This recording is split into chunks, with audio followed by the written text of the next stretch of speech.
Hello everyone and welcome to Brighouse Town TV. We are joined by the first team manager Phil Powell as we close out the 2020-21 season and kind of look ahead into pre-season. Phil, thanks for joining us. We'll start off with the Yorkshire Trophy. Just talking about it in general, because obviously us being the organisers at Brighouse Town, how much of a success would you say the Yorkshire Trophy was, and did it kind of meet all your objectives that you planned it to be?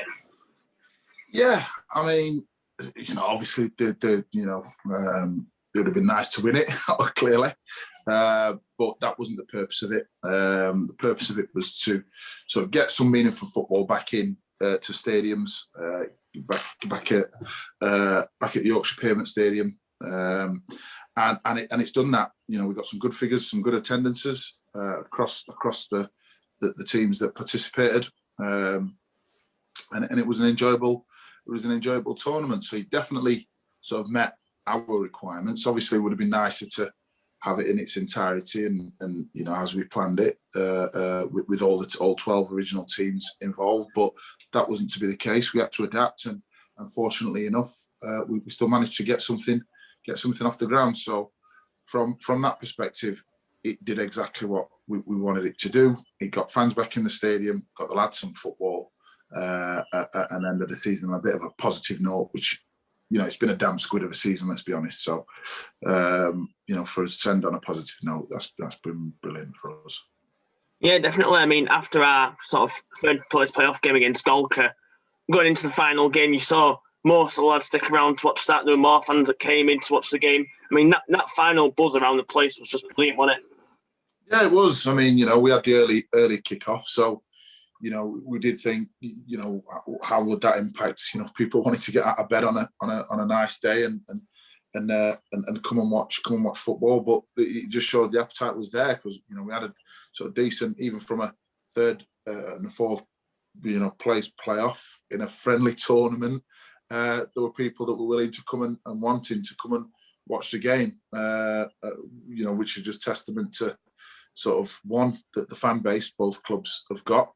But also to the desire for people to come and watch football. So, yeah, and then during the day, as you say, for the final, it was a great atmosphere. It was a great sort of spectacle in terms of efforts from the two teams, and it was a beautiful day, beautiful sunny day. So, couldn't really ask for any more, really, in terms of expectations and what we wanted to achieve. Yeah, excellent. Like you say, it wasn't a friendly tournament, but let's talk now from a Brighouse perspective. Just talking through each of the performances, talking about, the 1-0 win against Penistone, the 2-0 win over at Wakefield, and obviously the semi-final defeat to Vills. I mean, obviously, you know me well enough by now. I always want to go into games and try and win them, but I don't really take anything from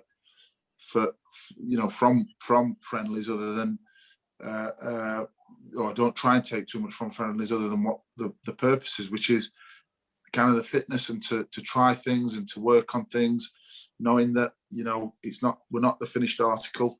I knew what I was going to get from the teams that we played against. Penistone, you're always going to get a workmanlike performance from them. They're never going to give you a minute to breathe, and it was clearly was a good result against them.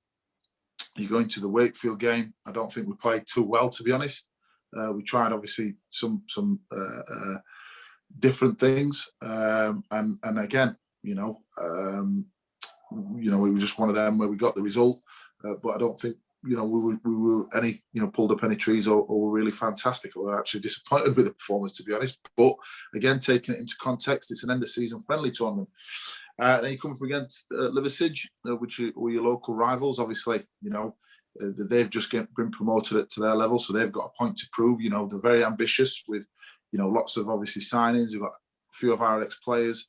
They've been very ambitious in terms of what they've accumulated and what their expectations are. So certainly from their perspective, there was a bit of a point to prove there. I thought, again, we were a little bit lackluster. We weren't our usual selves, but again, you're clearly disappointed with the result.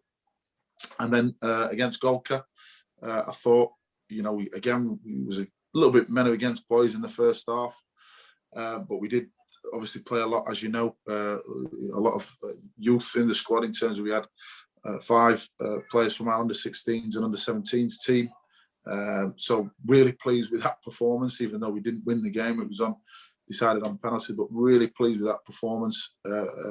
Certainly after the first sort of, after we're going sort of 2-0 down, to show the attitude and application to get ourselves 3-2 up against the team that, was a strong team from their perspective, and certainly from our perspective, it was a youthful team. And to show that mentality, they're the things I'm looking at. Fitness and the mentality of the players is what I'm looking at. I'm not really looking at results at this stage of any or going into pre-season, because results in pre-season don't mean anything. Friendly games results don't mean anything if they're forgotten a week or a month later. So they're completely irrelevant. Yeah, looking ahead now to pre-season, obviously we've announced most of our pre-season fixtures. There's just a couple that we need to get announced in the near future. But how are your pre-season plans looking? Yeah, we're pretty much set up. We're still in the market for maybe 2 players, and if we see any gems out there, we'll certainly be interested. But we're pretty settled. I've obviously got the majority of my squad committed for next season, so we're ready to get back into it. We've got a couple of sort of niggles and knocks from the tournament that we've got to keep as I am, but hopefully a bit of a rest now and the time it takes before the season starts. The lads that I've got slight concerns should be fit and ready to go. But other than that, like I said, we're where we need to be. I can have speaking to someone earlier today, and I was saying, I'm going to have a bit of time off now and focus back on when we start back. But anyone that knows me too well knows that I'll be non-stop all the way through. Difficult for me to switch off, really, especially when there's nowhere to go. Yeah, definitely. I'm going to say, sort of recruitment-wise, obviously we've seen Kate Harris and Josh Grant leave the club. Are we expecting to see any more come in potentially? Yes. Like I said, we're looking. Obviously, you've seen some new faces come in as well, and you'll probably see 2 or 3 more new faces. Nothing, we're not looking extensively to reshuffle the squad too much. We're all right. Obviously, Kurt and Josh have moved on with our sort of best wishes and intentions. Good luck to them. And for us, it's just about, obviously we've kept everybody else that we wanted to keep, and it's just about obviously cracking on now and getting back for pre-season. Yeah, 100%. Just lastly, Bill, just a bit of a shout out.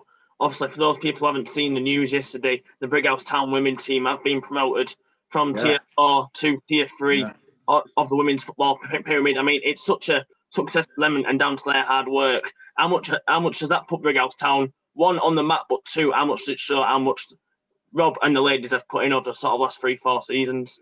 Yeah, I mean, this is a thing. There's a lot of work that goes off behind the scenes at the football club. I mean, Rob's done a fantastic job in managing the ladies section over a period of time that I've been at the football club and improving the things that they do and how they operate. And obviously he's driven that forward, which is great. The whole sort of bringing everything under one umbrella now. As a sort of one entity is fantastic. I think it's brilliant for the club. All the infrastructure that we're trying to create throughout the men's and the women's team, so that they're aligned in terms of having that foundation and conveyor belt, and basically consistent future for the football club is just fantastic to see. So well done to Rob and all the ladies and everybody involved in the football club that's made that happen. Yeah, excellent. Phil, thanks for joining us, and we'll catch up again once pre-season has started. Top man. Thanks, Damo.